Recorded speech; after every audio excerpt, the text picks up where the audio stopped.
Bom, pessoal, boa tarde. Ainda há pouco a Assembleia Legislativa aprovou o remanejamento de parte do FTI para que a gente possa começar a estancar a sangria na saúde. E durante esses dias nós estivemos discutindo com a Assembleia qual seria o melhor texto e de que forma é que a gente conduziria essa mensagem.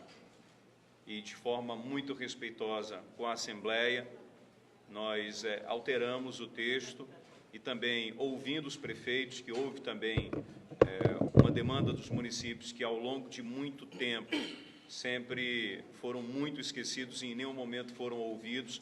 A gente também ouviu os prefeitos e aí fez alguns acréscimos para contemplar o interior do Estado, que até então nunca havia sido contemplado com recursos que deveriam ser destinados para os municípios. E no texto que foi aprovado hoje na Assembleia Legislativa, nós vamos usar até 40% dos recursos do FTI para pagar empresas e cooperativas que trabalham com recursos humanos, com RH.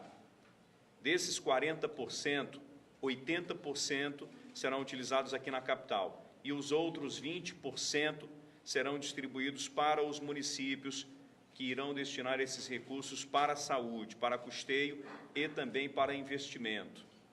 O valor aproximado que vai para os municípios é de algo em torno de 70 milhões de reais.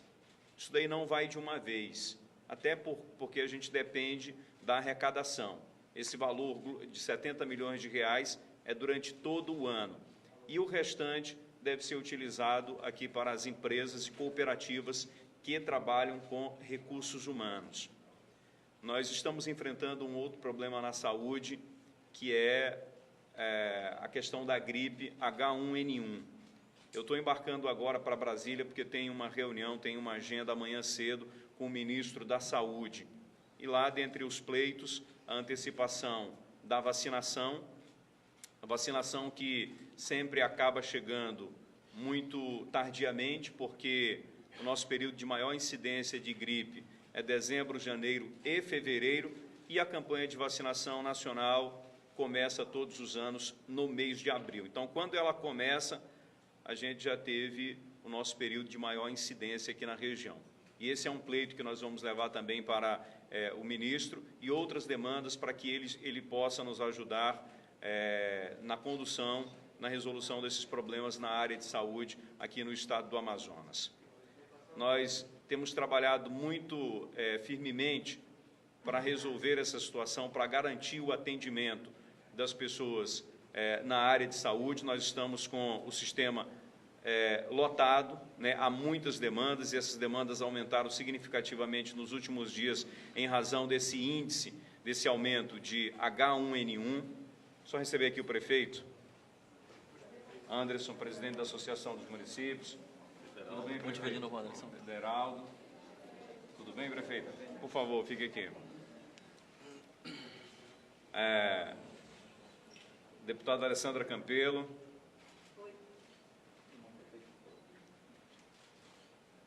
Então, nós temos uma demanda muito significativa na área de saúde em razão desse problema que nós estamos tendo com H1N1. Nos últimos dias, nós já abrimos 20 leitos e vamos abrir mais 20 leitos.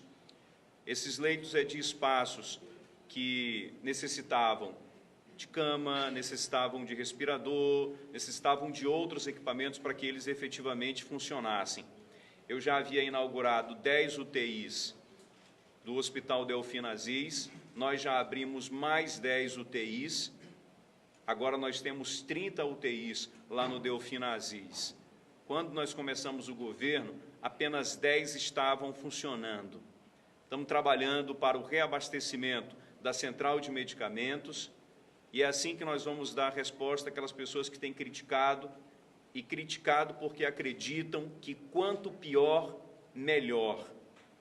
Eu não vou deixar que isso aconteça com o povo do Amazonas. Eu estou trabalhando porque eu acredito que é possível resolver e vou trabalhar muito para que isso efetivamente aconteça. A resposta que eu dou e a resposta que a minha equipe dá é com trabalho, é com atitudes como a que a gente está tomando, conversando com os prefeitos, como eu tenho feito desde o início, desde o início agora do mês de fevereiro, que eu tenho conversado com os prefeitos, estou ouvindo os prefeitos sobre essas demandas da saúde, estou conversando com a Assembleia Legislativa para que a gente possa entrar em entendimento. Tem algumas medidas que nós estamos tomando, que são medidas enérgicas e que desagradam a muita gente, mas é preciso fazer, porque isso tem sido o câncer da saúde no estado do Amazonas. E se a gente não tomar as atitudes que tem que ser tomada com a firmeza necessária, isso daqui vai virar um caos. E eu, enquanto governador, não vou permitir que isso aconteça. O estado do Amazonas não vai virar um caos e não vou admitir que usem a saúde, que usem esse problema da saúde para se promover. Porque enquanto fazem isso, tem gente morrendo nos hospitais. E aí, essas pessoas deveriam fazer a seguinte pergunta: qual a colaboração que eu estou dando para resolver esse problema da saúde? O que eu estou fazendo para que gente não morra nos hospitais? Eu posso dizer para vocês o que eu estou fazendo. Eu posso dizer, Carlos Almeida, que é o meu vice-governador e meu secretário de saúde, também pode dar essa resposta, e toda a nossa equipe está dando a resposta para o que precisa da área de saúde. A gente não vai resolver tudo do dia para a noite. Esse é um problema que já existe há muito tempo. Eu estou com menos de 2 meses no governo.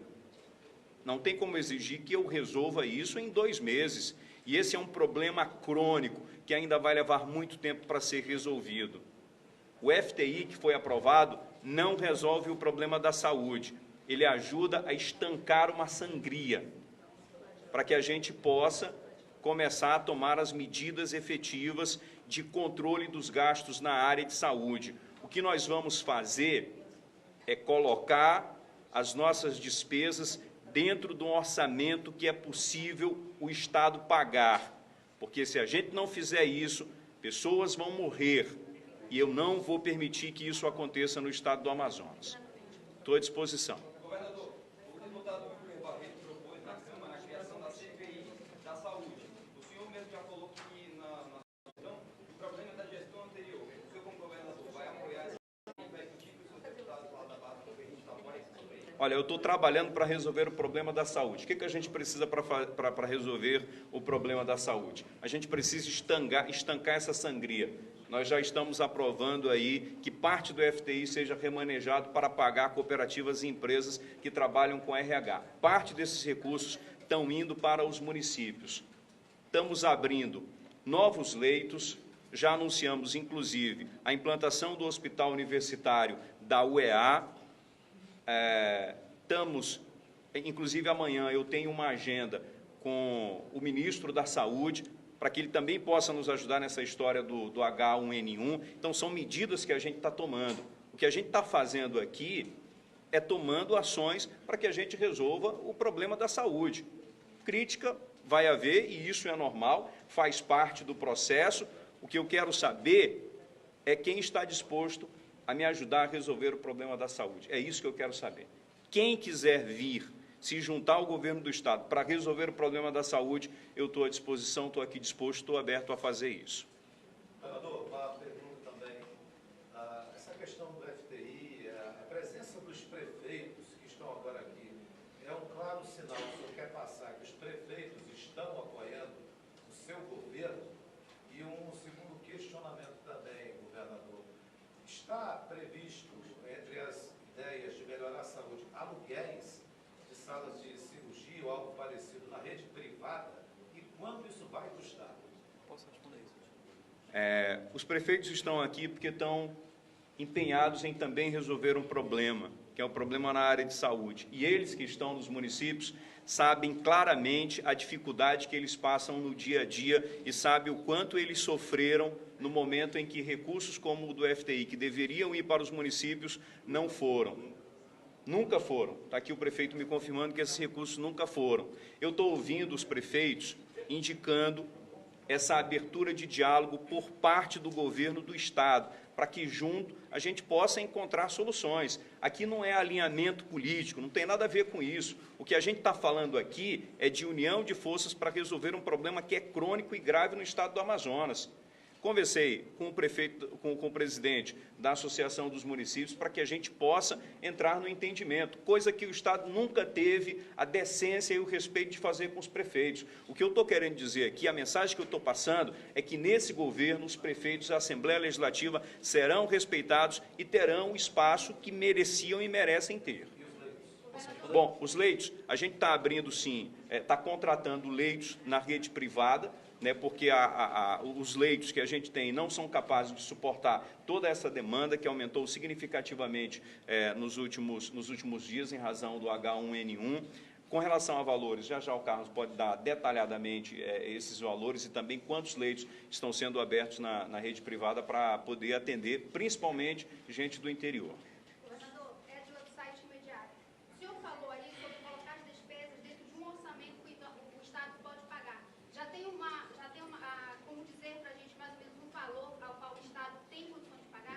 Bom, hoje o Estado ele tem condições de pagar algo em torno de 2 bilhões e alguma coisa. Se a gente for fazer a soma de todas as despesas que já foram comprometidas por ano de 2019, a gente tem algo em torno de 3 bilhões e meio. Ou seja, a gente tem um déficit significativo e a gente está encontrando maneiras de enxugar isso. Então, é isso que nós vamos fazer, revisando contratos, o que a gente já está fazendo, negociando e renegociando alguns contratos para saber se, de fato, aquele serviço custa aquele valor, senão a gente nunca vai conseguir pagar essa conta e o cidadão vai continuar sofrendo. Governador, segunda-feira foi lançada a campanha em conjunto, governo e prefeitura, tipo presidente lá, J. Augusto do Bloco do Jota. Há quantas andam essa campanha? Bom, nós estamos trabalhando em parceria, porque não há outra forma, né, e é importante que haja esse entendimento entre o governo do Estado e prefeitura. Inclusive, liguei para o prefeito, né, falando sobre a disposição do governo do Estado em unir forças para que a gente possa combater a questão do H1N1, né, passa esse trabalho de prevenção também pela rede básica e principalmente pela rede básica. Nós montamos um comitê de enfrentamento que inclui Prefeitura, Ministério Público Estadual, Tribunal de Contas do Estado, FVS, Suzan, para que a gente possa deliberar algumas ações para o combate do H1N1. Inclusive, essa minha ida a Brasília passa por isso, por essa interlocução também junto ao governo federal, junto ao ministro da Saúde, que já se comprometeu em antecipar, na medida em que forem sendo preparadas as vacinas, a campanha de vacinação. Campanha que deveria ser iniciada em abril. Nós não podemos esperar tanto tempo. Governador, você tem essa relação à faixa econômica agora. A Motorroda publicou os investimentos de R$500 milhões no polo industrial e está acontecendo a reunião do CODAN também. Isso eu faço com relação a essa injeção de recursos no polo. Isso mostra que o polo industrial de Manaus já voltou a passar aquela confiança que nos últimos anos tinha sido perdida. Se você comentar a respeito disso. Há um otimismo muito grande por parte dos investidores no que diz respeito ao governo federal e também o governo estadual. E exatamente por conta dessa postura que a gente tem adotado, de ser parceiro de quem investe no governo do Estado. Nós tivemos um investimento significativo da Honda para ampliação da sua estrutura, para modernização, o que faz parte desse novo processo da indústria, né, que é a Revolução Industrial 4.0, e isso é inevitável. Esse mês, por exemplo, que passou de janeiro, nós tivemos um aumento significativo da arrecadação e onde a gente passa, a gente tem observado empreendimentos que estão sendo montados. E isso é sinal de que o empresário está investindo, está apostando, porque acredita no governo, porque ele voltou a ter essa esperança.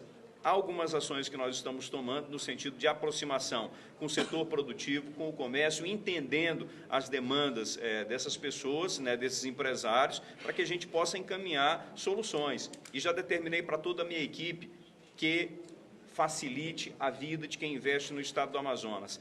Desburocratize, facilite acesso, facilite liberação. E aqui eu não estou falando de flexibilização de legislação, não é isso. mas os processos têm que andar, e eles vão andar, e eles vão favorecer e facilitar a vida de quem está investindo aqui. Governador, sobre o Hospital Universitário Getúlio Vargas, como estão as tratativas junto com a Universidade Federal? O senhor pretende comprar mais aparelhos, pretende mexer na estrutura do prédio que já existe, porque, segundo vídeos que foram passados à imprensa da real situação de hoje, não suportaria essa... Real situação de onde? Do Hospital Universitário Getúlio Vargas. Pois é, a gente está nas tratativas para que a gente possa abrir também esses leitos lá no HUGV. Já já o Carlos vai explicar aqui. Nós temos duas situações. Temos a implantação do Hospital Universitário da UEA, que nós já montamos um grupo de trabalho, e nos próximos dias, daqui a 15, 20 dias, nós vamos assinar esse termo de cooperação entre a UEA e também a USP. E tem a questão também do HUGV, né, que a gente vai, em parceria com a Universidade Federal, abrir esses leitos para que eles possam efetivamente também nos ajudar a atender a população nesse momento, em um momento muito difícil da saúde do Amazonas. Daqui a pouco o Carlos também dá detalhes. Governador, aqui, por favor. O senhor falou, sabemos que o fundo FTI foi um fundo emergencial que o governo utilizou para sanar essas sangrias temporariamente. De repente, seria melhor analisar outras propostas, tipo a própria proposta do Serafim Corrêa, da não terceirização dos médicos? Nós estamos trabalhando em várias frentes, e aqui é importante deixar esclarecido o seguinte, que FTI não resolve o problema da saúde. Ele é uma situação emergencial e nós vamos usar até 40% desse recurso até o final do ano para a gente resolver uma situação temporária. E depois eu já me comprometi, inclusive com os prefeitos e também com a Assembleia, de rediscutir a finalidade do fundo, né? E reescrever o fundo de acordo com o que é mais necessário e mais urgente para os prefeitos. Também já me dispus a discutir junto com os prefeitos como é que a gente vai fazer o orçamento para o ano que vem. A gente está buscando algumas outras alternativas além do FTI, a questão das operações de crédito junto ao BID, junto à Caixa Econômica, junto ao Banco do Brasil, e estamos tomando algumas atitudes, revendo contratos, fiscalizando os hospitais, para saber qual a real necessidade, saber onde é que a gente pode enxugar e diminuir, sem dúvida, esses gastos. Quando você fala em eliminar empresas, também cooperativas, eu estou falando da demissão de pessoas. Então, isso tem que ser muito bem avaliado, tem que ser muito estudado para saber que medidas é que a gente toma nesse sentido. Mas que a gente precisa rever, isso daí não há a menor dúvida. Vamos rever todos os contratos e todos os processos, porque nós precisamos garantir atendimento de qualidade para o cidadão e diminuir os gastos com a saúde.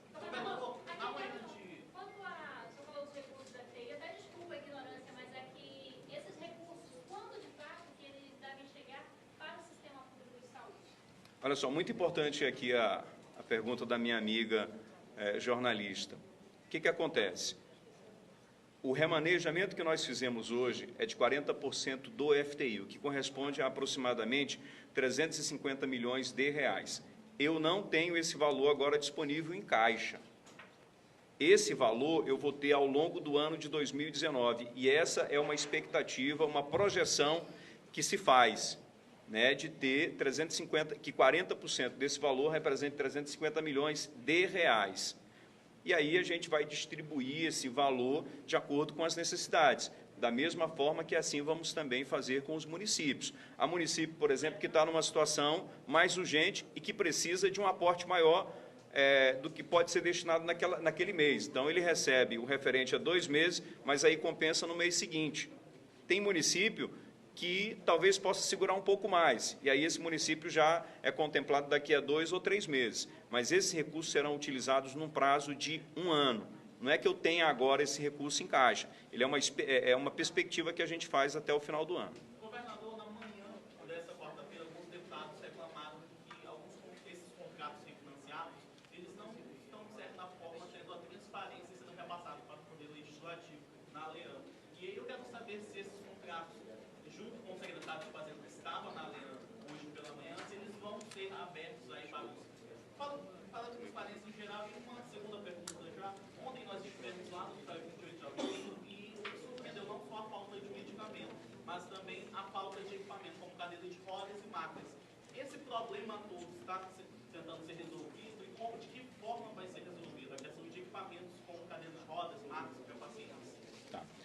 Com relação à questão dos contratos, isso daí é público. É tanto que o Carlos Almeida está indo na próxima sexta-feira lá na Comissão de Saúde. Perdão, quinta-feira. Quinta-feira o Carlos Almeida está indo lá na Assembleia Legislativa conversar com os representantes da Comissão de Saúde, conversar com a Assembleia Legislativa para esclarecer e mostrar todas essas situações. E também estão disponíveis para a imprensa, estão disponíveis para as pessoas todo esse trabalho que a gente está realizando. Sobre as medidas específicas que você me perguntou, também o Carlos tem detalhes aqui e vai passar para você direitinho. Mas, doutor, eu queria fazer mais um questionamento, por gentileza. O governo passado, e a gente não está comparando com mas o governo passado, ele botou na cabeça da população que a casa estava arrumada. E a gente viu que não era bem assim. Gostaria de saber se o senhor agora está de fato arrumando essa casa. Bom, nós estamos trabalhando dia e noite para colocar as contas em dia, para pôr ordem no que estava bagunçado, no que estava complicado. Nós começamos o governo, com um déficit significativo na área de saúde. Nós mostramos como estava o abastecimento lá na central de medicamentos, como os hospitais estão.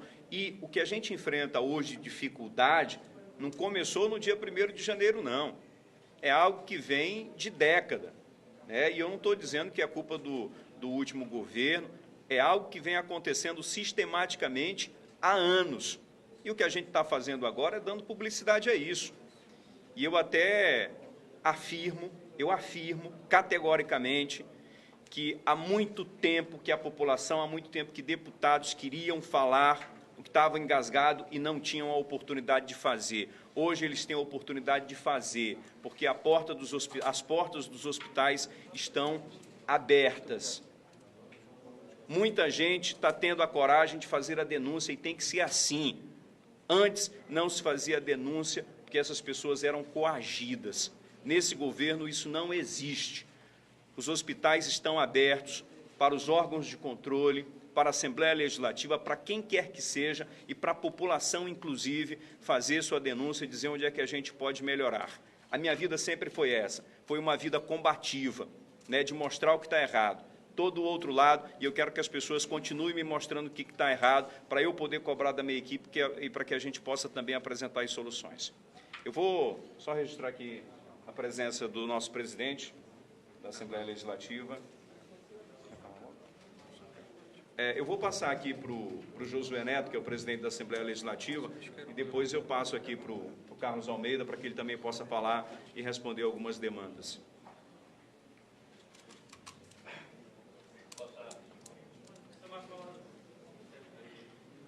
Presidente, o início de crise, o governo do Estado e a Assembleia, esse pouco que foi pagado, a gente fosse em Manaus que existia uma crise do governo do Estado e a Assembleia de Governo do senhor Carlos. Veja bem, uma relação institucional, ela não pode ser recebida pelas emoções, né? Ela deve ser recebida de acordo com o bom senso, de acordo com as leis, com a constitucionalidade. Essa relação do governo, do Estado e a Assembleia Legislativa, ou seja, do Executivo e do Legislativo, ela sempre deve ser tratada e recebida desta forma. Então, esta palavra que eu não gosto nem de repetir, que foi o cerne da sua pergunta, nunca existiu. Não existiu e não há espaço para isso. Deputado, como é que o senhor avalia a quantidade de parlamentares aqui? O governador acabou de dizer que, ele disse agora há pouco, que agora todos têm voz, que não havia também lá. Como é que o senhor avalia a aprovação do jeito que foi pela Assembleia e essa presença de muitos deputados e deputadas hoje aqui, num claro apoio às medidas do governo do Estado? Gostaria que o senhor, como presidente da Casa, explicasse isso. Eu avalio através de um reflexo de um trabalho que foi feito de forma conjunta, atendendo aos apelos da sociedade. O sistema de saúde como um todo foi ouvido pela Assembleia Legislativa, bem antes de iniciar essa 19ª legislatura. as empresas médicas foram ouvidas, os servidores foram ouvidos, as terceirizadas foram ouvidos, os servidores terceirizados foram ouvidos, os fornecedores. A Comissão de Saúde da Casa trabalhou bastante. O próprio vice-governador, secretário de Saúde, esteve na Assembleia por diversas ocasiões e, nas últimas 72 horas, quando houve um ganho, né, desse diálogo entre os prefeitos que estão presentes aqui, o governador do Estado, os deputados estaduais, a Cefaz que foi realmente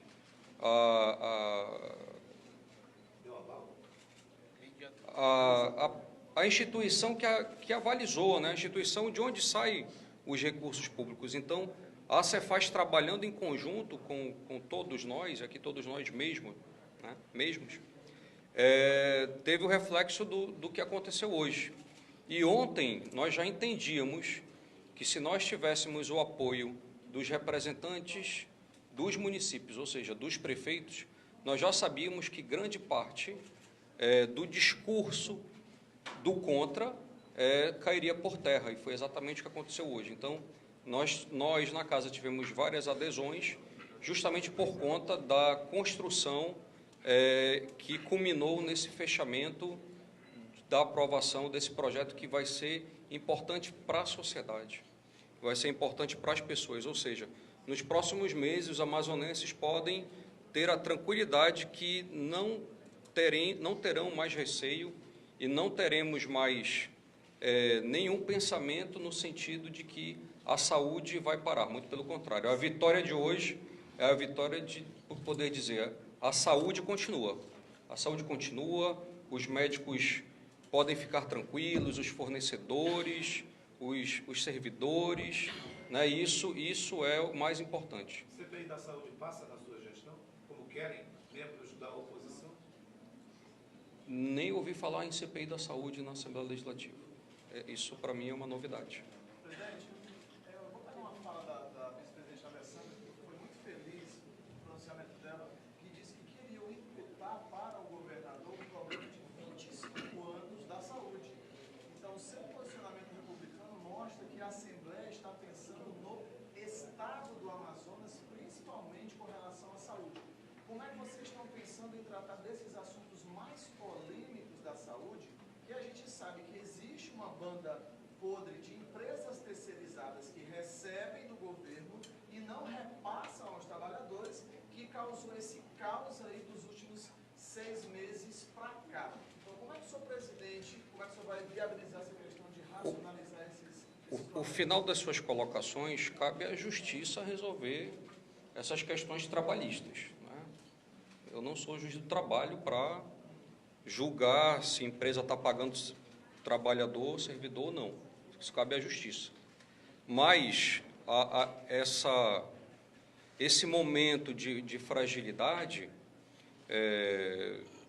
que eu acho que acabou nesse momento, acabou agora, né? Acabou agora. Esse momento frágil, ele findou-se, né? Página virada. É algo que não se pode cobrar, né? Soluções de uma administração de quase 60 dias, de um pretérito bem sem saúde, né? Sem saúde. Um pretérito que deixaram muitos problemas, e que esses problemas estão aparecendo hoje. Talvez pela forma democrática do Executivo, talvez pela nossa especialidade, que eu gosto de chamar especialidade da casa, né? Trazer todo mundo para o diálogo, para o debate, para ser ouvidos. Eu acho que isso é o resultado final de um dia de vitórias para os próximos meses. Um dia de vitória para os próximos meses.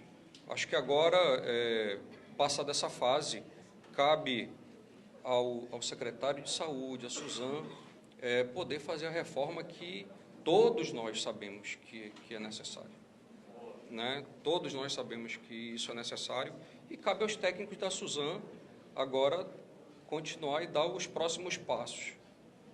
E eu tenho certeza que isso é de conhecimento de todos, e de acordo com as próprias palavras do governador, é preciso ser ditas as verdades, e as verdades a gente vai continuar falando, né? Até porque, se falando a verdade, nós vamos conseguir resolver os problemas. O presidente da Associação dos Municípios, Anderson Cavalcante, por favor, presidente. Boa tarde, governador. Boa tarde, vice-governador. Boa tarde à imprensa. Quero cumprimentar aqui todos os deputados, na pessoa do presidente Josué Neto.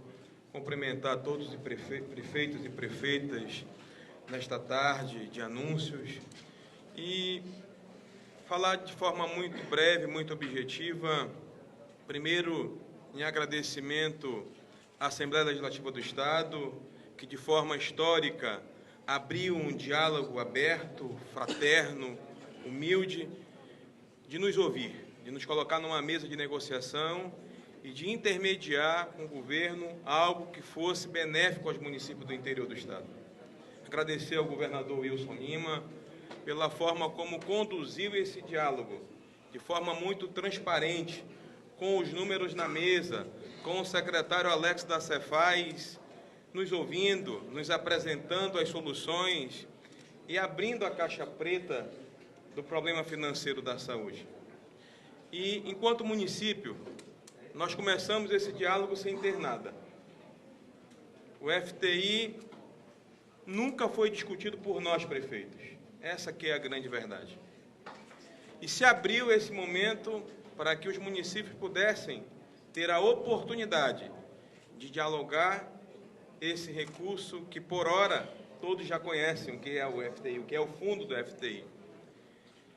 E houve uma proposta da deputada Maiara, eu preciso fazer justiça, de que dos 40% que o governo necessita hoje, 15% retornasse como investimento e como custeio para o interior do Estado. A proposta inicial era para atender 11 municípios, entendido naquele momento como municípios polos. E nós viemos à mesa de negociação. Apresentamos uma nova proposta de 20%, aumentando de 15%, governador, para 20%, e que o governo foi sensível a essa proposta, não apenas para atender os 11 municípios, vice-governador e secretário de saúde, mas atendendo os 61 municípios do interior do Estado. É o que foi possível para esse momento. A crise, ela é grave, e ela não é uma crise apenas de Manaus, ela é uma crise de Estado, e o interior faz parte do Estado. Portanto, todos nós precisamos ter essa compreensão. Muito nós estamos contentes com a forma que o governo e a Assembleia conduziram esse diálogo até que fosse aprovado. Também quero ressaltar desse novo momento de diálogo a vontade de o governador nos convidar, a partir desse ano, a fazer parte da discussão da LOA, da Lei Orçamentária para o ano de 2020.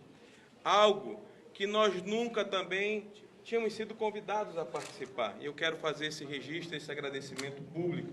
Também um momento pós-aprovação, de se discutir a regulamentação mais clara, mais direta, da aplicação do FTI a partir do ano de 2020. E também registrar que o governador do Estado abriu um diálogo com nós, prefeitos, desde o dia 20 de dezembro, antes mesmo de ter assumido o posto de governador do Estado, num almoço de forma muito aberta, muito clara, e ainda no mês de janeiro começou uma agenda positiva atendendo todos os prefeitos, portanto, todos os 61 prefeitos do interior do Estado estão tendo a oportunidade, não só o prefeito, mas também o vice-prefeito e todos os vereadores, dialogar, de conversar e apresentar as demandas de cada município. Pois não. 62 municípios, incluindo a capital, presidente, qual percentual de prefeitos que apoiou e entendeu esse momento em relação ao FTP e Estado? Deixa eu lhe dar algumas informações. Esses 20% representam hoje 70 milhões de reais na saúde do interior do Estado. 20% representa 70 milhões de reais de investimento em custeio e investimento. Nós não tínhamos nada. Como é que nós não vamos apoiar? Portanto, há um entendimento e o convencimento da necessidade e a gratidão por essa conquista e por esse avanço. Esse fundo nunca chegou ao interior? Não.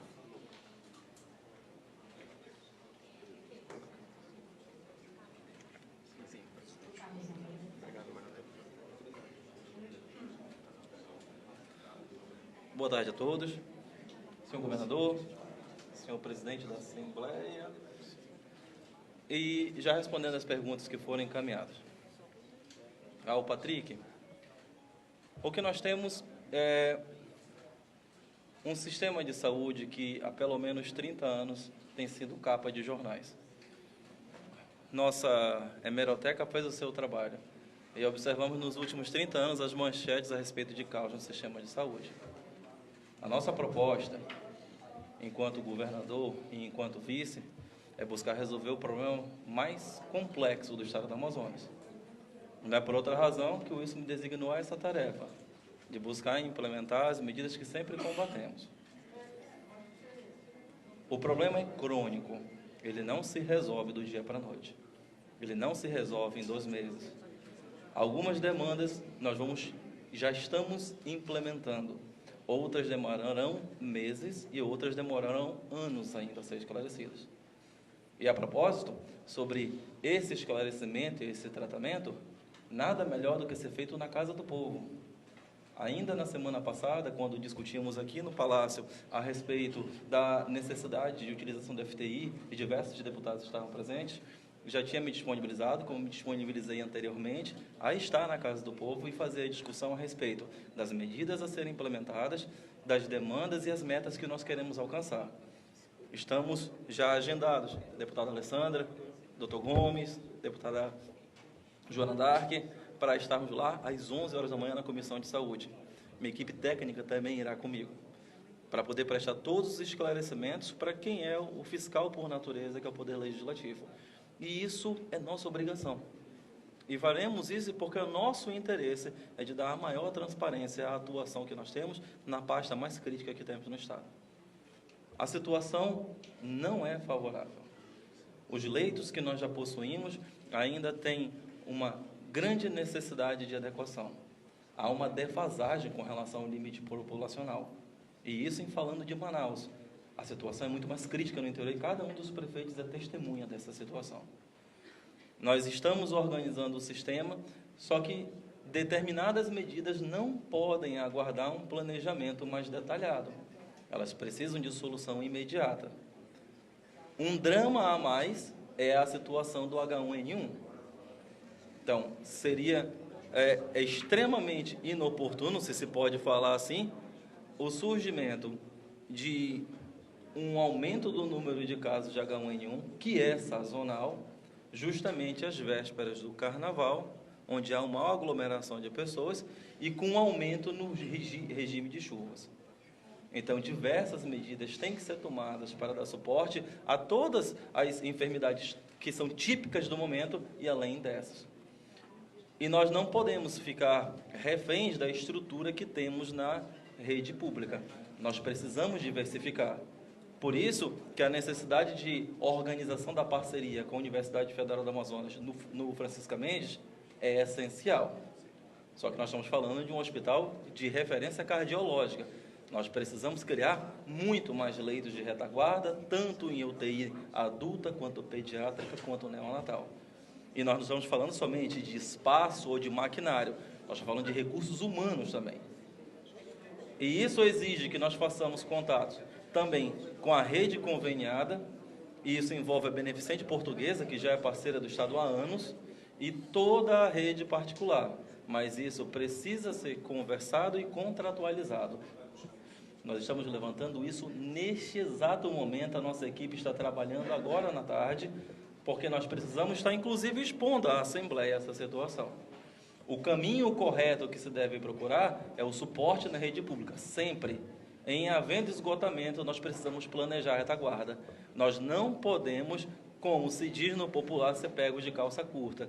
Nós precisamos manter a retaguarda para que as situações de urgência que nós detectamos no final de semana não possam ser ainda situações de urgência que ponham em risco a saúde das pessoas que precisam de atenção.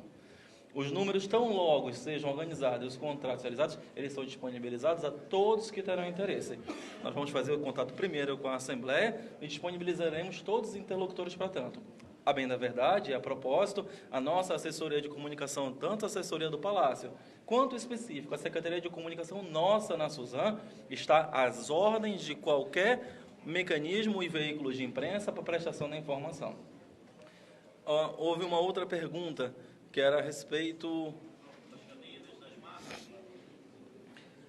Muitos dos processos que nós estamos analisando, e esse é um problema. Os processos na Suzam são ainda todos em papel, sem um controle adequado do seu funcionamento e sem um controle adequado de transparência. Essa é a realidade que nós temos. Esses processos, eles tocam todos os procedimentos que são importantes, desde a aquisição de agulha à aquisição de tomógrafos, desde a demanda para procedimentos de urgência, desde a procedimentos mais preparados. Esses processos precisam de uma readequação. Eu vou já explicar como nós vamos fazer. Independentemente disso, nós estamos recebendo relatos permanentes das nossas unidades, em especial os grandes prontos-socorros, o João Lúcio e o 28 de agosto, a respeito de deficiências que são crônicas. Nós constatamos, tanto no 28 quanto no João Lúcio, a ausência de cadeiras de roda. Numa das minhas visitas que fiz ao João Lúcio, um dos pacientes me pediu cadeiras de rodas que não tinha para ele, e ele precisava. E o relato é que são recorrentes o desaparecimento e sumiço de cadeira de rodas. Os motivos eu não posso ainda detalhá-los e relatá-los, porque leviandade não faz parte da nossa atuação. Nós já determinamos a instauração de procedimentos para identificar qual é o motivo de tal situação estar ocorrendo. Então, logo seja identificado, isso será comunicado de forma aberta e transparente. Independentemente disso, os nossos setores específicos de contratos estão tomando as providências para que isso seja reabastecido. Mas existe uma questão técnico-legislativa, burocrática, que nos impede a atenção de imediata a situações que não sejam de extrema urgência. Qual seja, não se pode, dentro da rede pública, fazer contratação sem licitações. E mesmo os procedimentos de dispensa de licitação, que são necessários para situações como essa e outras mais que são urgentes, ainda assim demandam um tempo que não é tão rápido quanto o ideário popular acredita. Para a deflagração de um processo, correndo debaixo do braço com velocidade, do início ao fim, eu tenho em torno de 40 a 45 dias de demora para a deflagração do processo. Isso sem contar o fornecimento de equipamentos ou mesmo de insumos. Nossas equipes, em especial na Central de Medicamentos, mudando um pouco o conteúdo, estão trabalhando com urgência para prover aquilo que é essencial e estamos comunicando à Justiça Federal, que possui um processo de acompanhamento da situação de abastecimento a respeito da necessidade de comunicação das aquisições emergenciais. E a grande necessidade disso é para que essas medidas que são necessárias e urgentes sejam resguardadas pelo judiciário, que tem a obrigação e acompanha essa situação com seriedade, para que nós não sejamos penalizados posteriormente pelos órgãos de controle de conta, em especial a Assembleia, por medidas urgentes que precisamos tomar. Com relação à Central de Medicamentos, que fizeram também questionamento, a necessidade que existe na rede é extremamente brutal. O consumo que existe dentro das unidades é diário e indica, em determinados momentos, consumos de dezenas a centenas de milhares de medicamentos por semana, a depender dos padrões de cada unidade. Como são diversas unidades, nós estamos falando aqui de 57 unidades, 57 unidades, me perdoe, 57 unidades, cada uma com um porte e padrão diferente, cada uma tem um padrão e uma demanda de medicamentos e insumos diferentes. Mas para cada uma de unidades que vocês desejarem, nós temos informação a respeito do fornecimento, tanto de medicamentos quanto de PPS para ser fornecido a eles. Uma coisa que preciso esclarecer. Hoje, quando recebemos a Central de Medicamentos com índice de abastecimento na ordem de 11%, o nosso trabalho é gigantesco para promover o mínimo de abastecimento e distribuição para as unidades. Esse trabalho é diário. Existem ocasiões onde o medicamento chega na central e imediatamente é encaminhado para as unidades.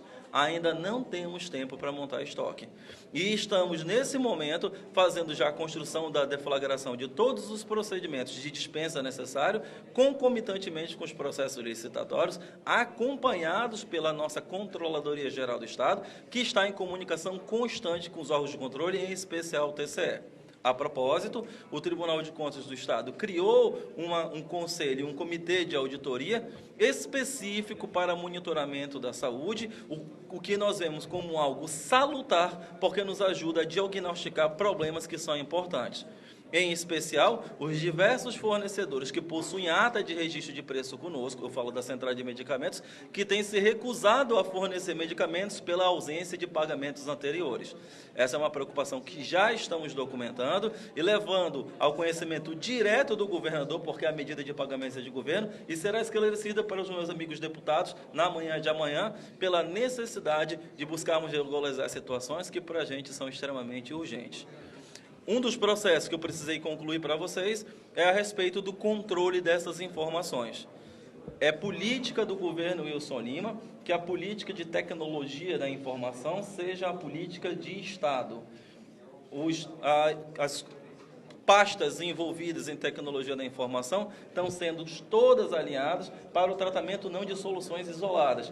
E isso inicia com a construção de um sistema de controle de processos único em todas as secretarias, algo que está em atuação permanente para que possa ser implementado o quanto antes. Isso garantirá, para nós no Estado, velocidade na comunicação de informações, transparência aos órgãos de controle e um controle mais rápido na prestação dos dados que nós precisamos. Em paralelo, nós temos que substituir hoje as 6 soluções distintas que nós temos em gestão hospitalar, nenhuma delas conversa entre si e diversas possuem dificuldade de comunicação com os sistemas do Ministério da Saúde. Várias soluções estão em uso hoje e nós precisamos substituir essas soluções para que nós possamos fornecer em tempo real para os órgãos de controle e inclusive para os mecanismos e veículos de imprensa, informações reais sobre abastecimento nas unidades. E por que falo isso? Porque o sistema que temos hoje dentro da Central de Medicamentos não nos permite ter o controle adequado do quantitativo de medicamentos e PPS dentro de cada unidade. São 2 sistemas que não têm se conversado, tanto o WMS dentro da Central de Medicamentos, quanto a Juri, que se encontra dentro das nossas unidades. Nós não temos controle do fluxo de medicamentos. E esse controle de fluxo tem permitido situações que já se encontram em investigação dentro da Secretaria de Estado da Saúde, como a permuta de medicamentos sem comunicação e também a levada de medicamentos, porque não existe controle ainda na unidade, sem sequer se comunicar o destino. Isso para a gente é perigoso. Isso para a população é complicado. E mais uma informação. Em algumas unidades nossas, nós já percebemos a aquisição de medicamentos em quantidades extremamente elevadas, que são muito além das demandas que aqui fizemos. Recebi um relatório recente do presidente da Fundação de Oncologia do Estado do Amazonas, Dr. Gerson Mourão, dando conta de um eminente prejuízo da ordem de R$600 mil de medicamentos que irão vencer ao longo das próximas semanas. Violando o padrão em fornecimento, isso será comunicado para a Assembleia para a adoção das medidas cabíveis. De forma geral, é essa situação, e faltou só responder uma última pergunta, que foi a questão da adequação, que é o que o governador esclareceu. Secretário, só para mim está em dúvida a seguinte situação. Quais são esses hospitais da rede particular ou da rede privada que serão conveniados?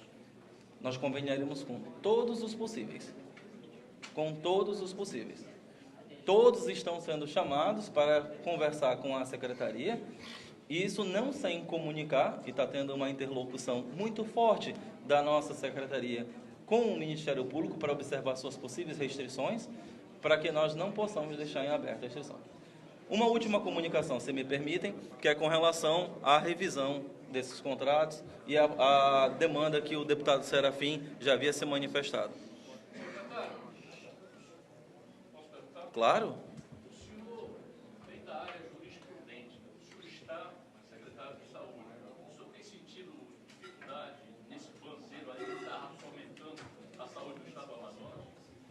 E dificuldades são normais para todos nós, mesmo para quem já é tarimbado na vida pública, como meu amigo doutor Gomes, tem noção das dificuldades diárias no exercício de suas funções. São dificuldades que nós já sabíamos que enfrentaríamos, mas elas fazem parte, ossos do ofício, como se diz no popular. A última informação...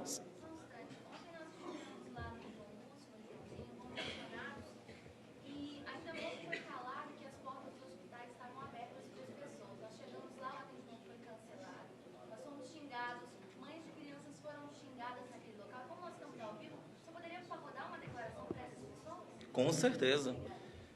O posicionamento da Secretaria de Estado da Saúde, o posicionamento do governo do Estado do Amazonas, é da abertura de nossas unidades para o controle e para a crítica da população. Essa crítica ela é importante porque ela permite a correção daquelas nossas falhas. A Secretaria é gigantesca. Nós temos mais de 22 mil servidores que precisam passar por tanto o controle interno quanto externo. Nós não autorizamos medida de restrição a nenhum órgão de controle e nem aos veículos de comunicação. As medidas que temos detectado, inclusive a medida que aconteceu no sábado passado, no especial 28 de agosto, é uma medida que nós execramos. Nós não admitimos restrição, em especial aos órgãos de controle, e já determinei nesta segunda-feira a abertura de processo de sindicância para identificação da responsabilidade pela ordem absurda que foi dada. A Secretaria, assim como todo o Executivo, entende a necessidade de se caminhar em conjunto com todos e com vocês, veículos de imprensa. Governador, só uma pergunta, eu acho que não foi respondida ainda, em relação se existe algum critério que esses municípios precisam cumprir para receber esse FPI. Existe algum tipo de regra ou não? Sobre essa pergunta, que é uma pergunta de Estado, eu devo passar ao nosso governador para a resposta. Só finalizando logo uma questão que você comentar sobre o Serafim Coelho, sobre o comentário que ele fez na Câmara a respeito da terceirização dos testes. Ok, então. Eu já aproveito para fazer uma última pergunta nossa. Você falou de metas e é visível que a saúde vai passar por uma espécie de reforma. Existe já até quando a gente vai ter uma posição a respeito dessas metas ou dessa análise que será feita por parte da Secretaria de Saúde? É isso, muito obrigado. Com relação à sua última pergunta, eu vou pedir licença, porque eu acredito que por uma deferência que deve haver entre os poderes, eu farei o esclarecimento na Assembleia Legislativa amanhã, detalhando, levando informações e documentos. E terem mais tempo para explorar a situação lá com os deputados e responder as suas próprias perguntas. E com relação ao primeiro questionamento, de nosso interesse observar onde existem excessos e onde existem problemas dentro da Secretaria. Isso tem que ser feito com parcimônia, isso não pode ser feito com urgência. Por isso que o apoio que a Assembleia nos dá agora para a utilização dos recursos da FTI permite com que a máquina não pare, mas precisa ser visto o que existe de excesso. E isso será feito como já está sendo feito desde o primeiro dia do governo. Em alguns locais, como já é público, nós estamos encontrando já observações de alguns órgãos de controle. O Ministério Público do Trabalho já tem advertido a respeito de determinadas empresas, isso já nos foi documentado, que tem causado problemas recorrentes de não pagamento. Nós estamos estudando e debateremos isso com a Assembleia, a necessidade da substituição desses terceirizados por quem possa ser feito prestação de serviço direto. E isso não pode ser feito sem discussão da Assembleia, até porque a Assembleia é parte desta solução por conta das necessárias alterações legislativas que precisam ser pré-realizadas. Todas as demais demandas serão esclarecidas na Assembleia e temos todo o interesse em prestar os esclarecimentos sobre nossas metas. Aos meus amigos deputados e à concessão que o governador me permitiu e a toda a imprensa, muito obrigado. Só para encerrar aqui, aproveitar e responder a pergunta do Charles. Nós vamos dividir esses recursos de acordo com o percentual do ICMS. Essa é uma regra, um cálculo que já é feito pela Cefaz e assim foi acordado com o presidente da Associação dos Municípios. Eu queria só retomar aqui ao caso da colega jornalista. Você tem alguma imagem disso? Pois é, se tiver alguma imagem, passa para a nossa assessoria de comunicação. Carlos, chama a diretora da unidade, o diretor, vamos saber o que aconteceu e as pessoas vão ser responsabilizadas por isso, tá? Aqui o meu compromisso em fazer isso.